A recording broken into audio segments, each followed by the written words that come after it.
안녕하세요. 서울 아산병원 이비인후과 교수 안중호입니다. 10여 년 전 아직 우리나라의 고압산소요법이 돌발성 난청의 정식 치료 방법으로 인정받지 않았을 시절 학교에서 관련 강의를 한 적이 있었습니다. 그때 받았던 질문들 중 하나가 고압산소 치료가 오히려 세포 독성을 가지는 활성산소족을 증가시켜서 우리 몸에 해롭지 않을까라는 질문이었습니다. 당시 저도 미처 생각하지 않았던 부분이었는데 고압산소 치료가 많이 활용되고 있는 요즘 같은 궁금증을 가진 분들이 있으실 것으로 생각합니다. 이번 동영상에서는 고압산소 치료로 인한 활성산소족의 위험과 예방 및 관리에 대해서 말씀드리겠습니다.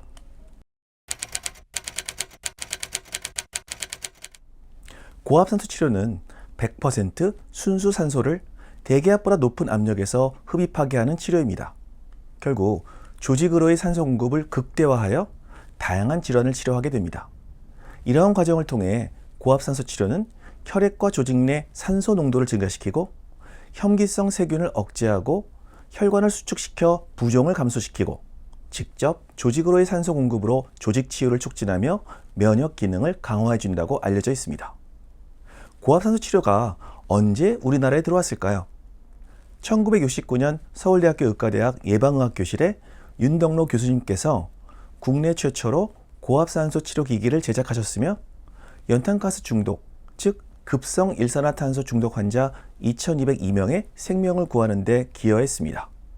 현재는요, 서울대학교 병원에 고압산소 치료기기가 없습니다. 좀 아이러니하죠? 빅5라고 불리는 병원들 중 서울 아산병원만 1인용 고압산소 치료기기 2대, 10인용 고압산소 치료기기 1대 등 제대로 된 고압산소 치료 시설을 갖추고 있습니다. 왜 그럴까요? 고압산소 치료 수가가 운영하는 인건비에도 못 미칠 정도로 적기 때문에 그렇습니다. 그래서 제가 서울 아산병원에 다니는 것을 자랑스럽게 생각합니다. FDA에서 국제적으로 인정된 적응증에는 다양한 질환들이 있습니다. 대표적으로 좀 전에 말씀드린 급성 일산화탄소 중독이 있죠. 과거 연탄으로 난방을 하던 시절에는 연탄가스 중독 사고가 많았습니다. 요즘에는 연탄을 많이 사용하지 않지만 간혹 겨울에 캠핑을 하거나 집에서 숯불에 고기를 굽거나 하는 과정에서 발생하곤 합니다.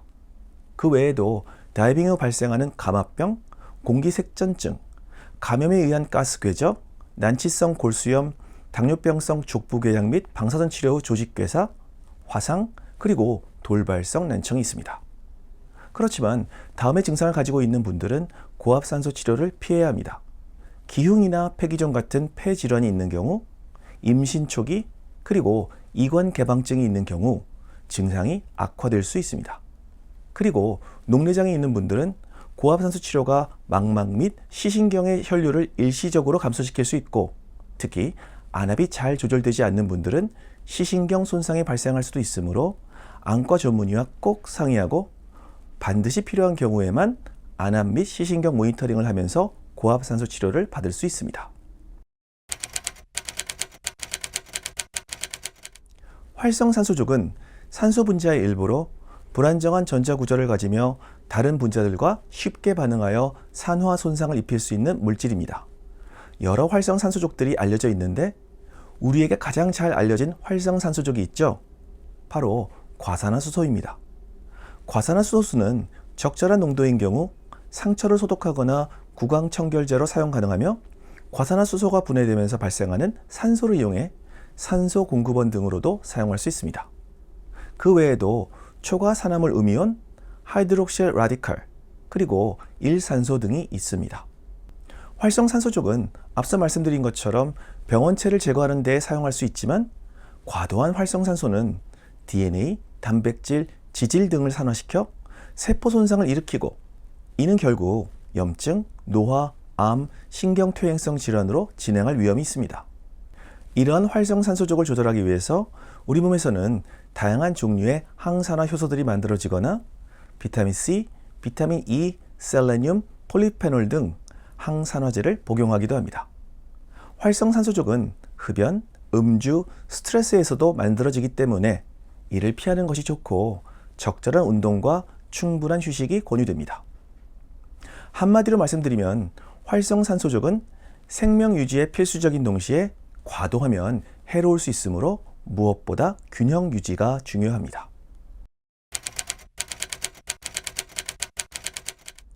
고압산소 치료기는 순수한 산소를 높은 압력으로 전달하는 장치입니다.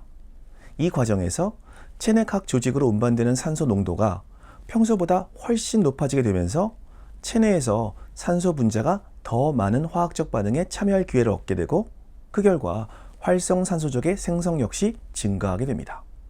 고압산소 치료 중 증가된 활성산소족은 적정 수준일 경우 항균 효과와 더불어 혈관 신생, 조직 재생, 면역 반응 등을 촉진하지만 지나치게 증가하면 산화 스트레스를 유발하고 신경 독성을 나타낼 수도 있습니다.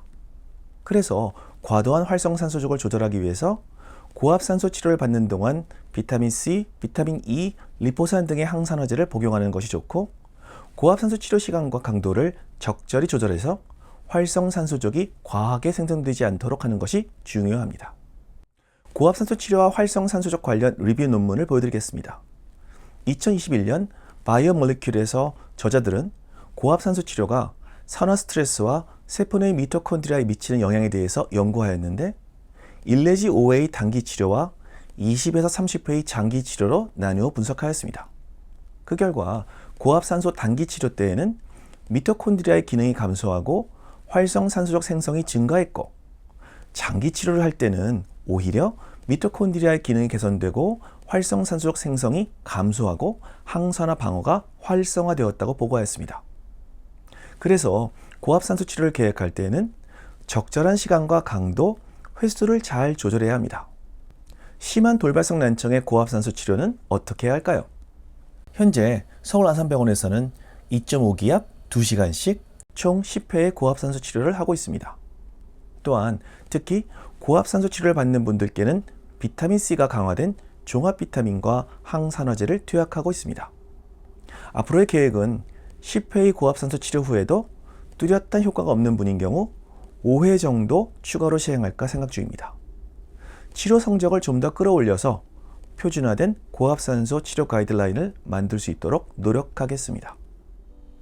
이상으로 고압산소 치료와 이로 인해 발생할 수 있는 활성산소족의 위험성, 예방 등에 대해서 설명드렸습니다.